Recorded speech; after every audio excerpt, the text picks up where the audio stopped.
everyone! Welcome back to another Axus Draws, where I will be drawing the Tokyo Chronos thumbnail today. I'm back after taking a little break. Thank you so much for all the kind words and encouragement. Really meant a lot. And I've been happy to be having the drive to work on some stuff after being in such a slump. Warning, this entire video is going to be a long rant/anecdote about the recording tribulations, shall we say, I've had to go through for Tokyo Chronos. So buckle in for a lot of frustration. I may not talk about the art very much at all, but however, I adore the art of the game, done by an artist called Lam, or Damu. Look him up, Damu on 1122 on Twitter. I will link that somewhere, but they do beautiful art, and if you know rhythm games, they did the art for Waka, W-A-C-C-A. Anyways, I had fun imitating the coloring style of their art, but yeah. Before I delve into any more of this, I just wanted to point out something that normally no one would really pay attention to, but I felt was important to state. Usually in these videos, I use songs from the soundtrack of the game, which makes sense to do, right? But so far in recording this dang game, I've spent way more money than I bargained for in the beginning, so I didn't want to spend an extra 20 bucks purchasing the soundtrack. So instead, I substituted it with the first thing that came to mind that kind of gave me a slightly similar vibe. The soundtrack of one of my nostalgic childhood favorites, Phantasy Star Online 1 and 2. Fantastic game, and hearing the soundtrack soothed my heart a little in the midst of all this. But yeah, anyways, I've got a whole story behind the recording process of Tokyo Chronos, and boy, has it been draining so far. At the time of recording the audio for this drawing video, I have yet to record the whole game because of a bunch of headaches and obstacles along the way. I've talked about this in bits and pieces so far, but I wanted to talk about the whole shebang right here while this is going. Alright, so Tokyo Chronos is an anime mystery visual novel game that is exclusively VR. When I first saw it, it piqued my interest. I was desperately looking for different ways I could get around having to play it with a VR headset because I don't own one. They're expensive. I don't think I'd play a lot of games on them, but unfortunately there weren't any other ways to play it. You couldn't do it without the headset. So I looked into renting them, but most of them were pricing themselves at minimum $30 per day or more depending on the model, which only 2 days of doing that would cost an entire fully priced game, so I wasn't gonna spend that just to record a game for funsies, nor was I really interested in owning one, like I said before. So I was about to give up until one day I was dragged to a family friend Thanksgiving party that I wasn't too keen on attending because I didn't really know anybody too well, but it was better than wallowing in solitude at home alone, so I went. I've met the kids of the family a few times. When I say kids, they're fully grown adults, but they're the children of the family. We've never spoken at length before. We were going to their house, so it'd be their family and friends and, you know. But weirdly, when I got there, I didn't really feel awkward or anxious. Really, I kind of just chilled at the kids' table, and again, when I say kids, I mean fully grown adults, and sat there quietly absorbing the conversations and occasionally checking my phone, but I wasn't like desperately checking it, hoping for it to end, you know, the whole thing to end sooner, or hoping to push it away any possible interactions. It was kind of a weird feeling, you know, that I was feeling so chill. Anyways, tons and tons of people were there. It was very chaotic, and the sister of the family and who I was sitting next to would occasionally chat me up. She was super nice. She asked me about some of my specific interests, which was nice, and I got to talk about voiceover and streaming and stuff, when that normally never comes up in a conversation with acquaintances.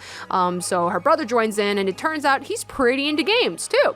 So people start clearing out. I offered to play some Nintendo Switch games because I brought my Switch, and people are pretty stoked about it. We play some Ring Fit and Mario Party, and it was a huge hit, my dudes. Brought a tear to my eye how games bring people together, man. This might not seem relevant right now, but I promise there's a point. Anyways, by the end of the night, I talked with the brother, and he's considering either getting a Switch or getting a VR headset after talk of Black Friday, since it was Thanksgiving. And I told him that I would lend him my Switch if he lent me his VR headset if he ever got one. And he ended up getting one, not because of my proposition, but you know. That was it. My gateway to being able to play Tokyo Chronos had opened. Not that I manipulated or banked on it or anything. I was just stoked that a door I thought was permanently closed had opened back up again. So we swapped and off I went. I really love Beat Saber, so that was fun, and I played that a lot when I was testing it out. I'd only ever played VR a few times before that, so I didn't have too much experience with it, but really is stunning how immersed you can get into the environments. It's really cool. Anyways, a little bit before this, I had bought Tokyo Chronos on Steam because it was on sale. This was around the time that there was a possibility he'd be getting a VR headset, but I discovered much later that the one that he bought, which is the Oculus Quest, is specifically not compatible with PC and Steam. I didn't know the differences between any headsets before this point, so this wasn't something that I was expecting at all, and this was past the time where I could return the game on Steam, so boom, $40 down the toilet. But I can't give up here after coming so far. Fortunately, the game is available on the Quest library, so I sink in another $40. Great, I'm here, let's go, okay? So, then a couple issues come up. I can only record this game in a square ratio, and I spent hours looking for a way to record it in 16:9, the rectangular ratio, you know, like I'm seeing other people's footage doing. Turns out there's a lot of complicated stuff involved that also only allows for, like, unstable wireless recording, and I'd have to maybe do some backdoor stuff on the Quest. It doesn't belong to me, so no way in hell this is an option for me. Okay, then I'll use the native recording function. The audio turns out desyncs in the recording when you transfer it, but okay, I can fix that in editing, no problem. Wait a minute, how do I get the recordings to get to my computer? Okay, seems I can just use the charging cable that comes with it, USB to USB, or rather USB-C to USB-C, plug that right into my computer, and alright, my computer's not recognizing it because USB-C always screws me over. Fine, I'll just buy USB-C to USB cable. Who even uses USB-C? Sorry, this is leftover bitterness from a salesman many years ago who convinced my family to purchase this MacBook that exclusively had USB-C ports, saying it was the technology of the future everyone would be using, and it has only caused me innumerable pain and suffering and lots of unstable adapters and iPhone recordings that keep cutting off in the middle and ruining everything. Anyways, I have to make another purchase, you know, on top of my 2 game purchases, buying the game twice, for a USB-C to USB cable for $7.71 for recording this damn game, bringing my total efforts for Tokyo Chronos to $87.71. I'm wasting money and effort for this frickin' thing at this point purely out of stubbornness and refusal to be kicked down by the forces against me. Thankfully, the cable works. It connects to my computer fine. Oh, but what's next? The video folder on the computer shows a bunch of unplayable video files with 000 timestamps. Good! Awesome! After some searches, turns out a workaround is to right-click the Quest on your computer thing and click import videos and pictures. Thank God this works. I then have to run every single video through a video converter program called Handbrake in order to help relieve or reduce the audio desyncing. So awesome. Alright, so everything's good for me to start now, right? Now, dang it, if I'm moving my head around, how am I gonna mic myself? I have a stationary setup on my desk with a very heavy microphone, mind you, and both of my hands will be occupied with controllers, though it turns out I can play the game fine with just one hand since it's a visual novel. Learn that later. But even then, I also just don't want to be holding that thing the entire time anyways. I come up with an idea. I find this hoodie lying around, wear it backwards, put my microphone in it, and tie the bottom of it on the outside with a hair tie to keep it in place. Alright, there it is, the perfect ghetto contraption. It kind of works, but then becomes a painful burden after a short amount of time. It creeps up on me, but I start noticing that my throat and neck started hurting after a little, and at first I chalked it up to me recording and talking for too long, but nope. The combined weight of the microphone tugging on my neck and the very front-heavy Oculus Quest is doing a number on me, especially since I record for long periods of time. I can't go on doing this and need a better solution because the game is really long. It's a freaking visual novel.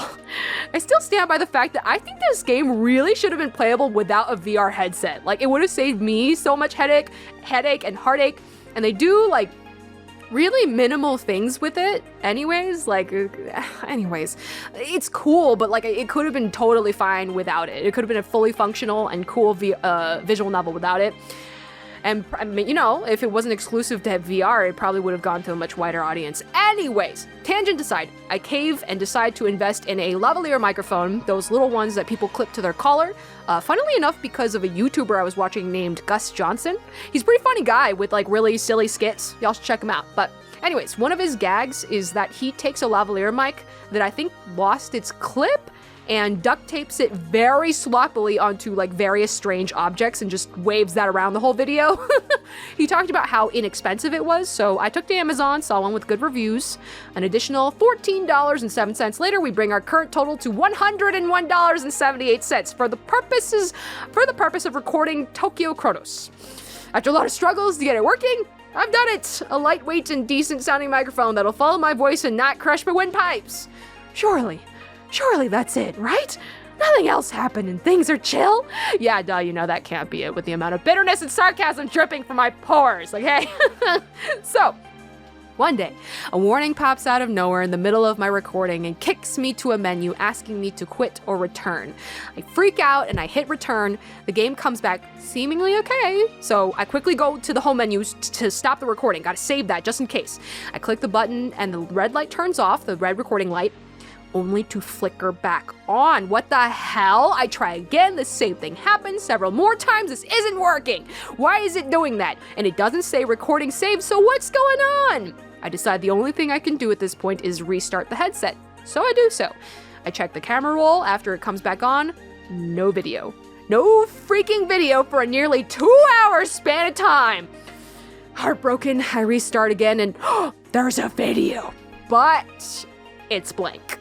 No timestamp or thumbnail preview like the others, and these 3 white loading dots permanently over the play button. I connect it to the computer and drag it to my desktop. It's an unplayable file, even dragging it into Handbrake, and it doesn't even recognize it as something to convert. Hysterical, I scour Google for hours. Nothing. I turn to Oculus, help chat, and the girl is very sweet, very patient. She suggests this different method of rebooting the system, which I try, but the video still looks the same. She suggests a factory reset, but I can't take this route since this isn't mine. I thank her and go on my way, resigning myself to listening to my audio of 1 hour and 49 minutes, and sitting there, re-recording the gameplay footage to match my voice for that entire span of time. It's tiring, soul-draining, defeating, and of course, I don't get the timing perfect. When I edit, I have to move character voice lines and events around when I either advance the game too quickly or too slowly to match my pre-recorded voice. Fortunately, the game audio, the music, is quite simplistic, so, you know, it's not too noticeable having to swap those things around. It kind of flows a little bit, not really noticeable. But it's still hours of my life I will never get back. Finally, the last part of my saga so far up until today. I noticed this pattern of my game recording stopping automatically at 1 hour and 49 minutes specifically every time. I just simply told myself to keep wary of the red recording dot on the screen disappearing so, you know, I could be sure I'm not just recording a bunch of my voice with no game footage, because that did happen for a short span of time. I didn't notice the red light turning off, so I just kept talking and then, you know, got no game footage.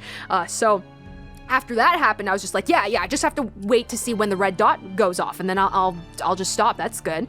I really should have used a timer much earlier on as these things were cropping up, and noticed what this pattern meant, but I thought nothing of it.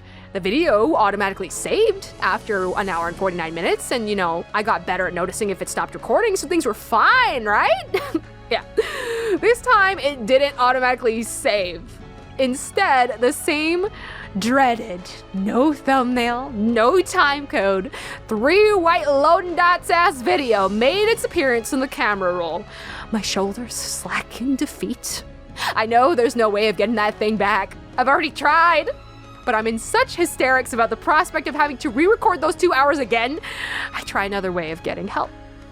To Reddit, where people have almost always been able to help me immediately with very specific issues that the rest of the internet can never seem to give me the answers to. So I type up my desperate plea in several paragraphs, which felt embarrassing against all the other questions posted in the thread, which are very short, 1-sentence questions. But this isn't the time to worry about how much of a travesty I seem to strangers on the internet in a Reddit thread. Someone answers me soon after, and though they're very kind and informative, they are unable to offer a solution of retrieving this video. But through our conversations, they help me to confirm that my recordings will automatically stop and possibly corrupt at 1 hour and 49 minutes because of a max file size. I should have realized.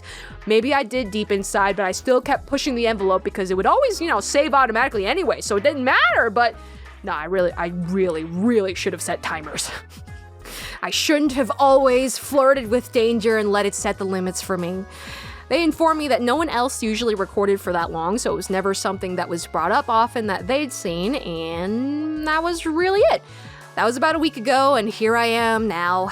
Maybe by the time this video comes out, I'll already steeled myself and re-recorded those 2 hours, and you know, this time I can't just use the audio of my voice and record game footage to match it again like I did before. I won't go into detail, but the pacing of this last segment that I just lost is not gonna allow for that to be an easy feat, so I'll have to actually really record that whole thing again, voice and game both. But I'm not going to give up. I have come this far, and for what? For money? No, I don't get monetization for any of this stuff. For the clout? Yeah, definitely. Y'all gonna be drowning in subscribers and praise after recording this not very well-known anime visual novel game. I don't think it's even specifically for enjoying the game anymore. Am I enjoying the game so far? Yeah, it's pretty cool, but no, above all, I'm doing this for my own stupid stubbornness, okay? So yeah, that's the whole saga so far, which you will be hearing bits and pieces of throughout the playthrough itself as they happen. I have learned so many lessons along the way that I wish I knew before deciding to tackle this. Technology has always kicked my ass every single time I pick up a new piece of technology, whether it's hardware or software, but I usually always overcome them either with extensive research or with a lot of help. This has been such a huge hurdle to leap over. But I hope at this point I've now guarded against every possible thing that could go wrong, and that I will have a smooth rest of recording. I need to give my poor friend back his headset now that I've hogged it for like a month. A big chunk of that being out of the country and also from all these technical issues and being upset and not wanting to go back to recording. Sorry that I ranted literally this entire video, but I really needed an outlet for all of this. But anyways, we're wrapping up with the drawing. Again, sorry that I didn't talk about it at all the whole time, but I hope that it was enjoyable to watch the drawing happen as well as listen to me rant for a while. Thank you so much, and I'll start releasing the series tomorrow, I think, after this video comes out. So I hope that you will enjoy it. I'm certainly having a great time. All right, see you next time. This is Axus, over and out.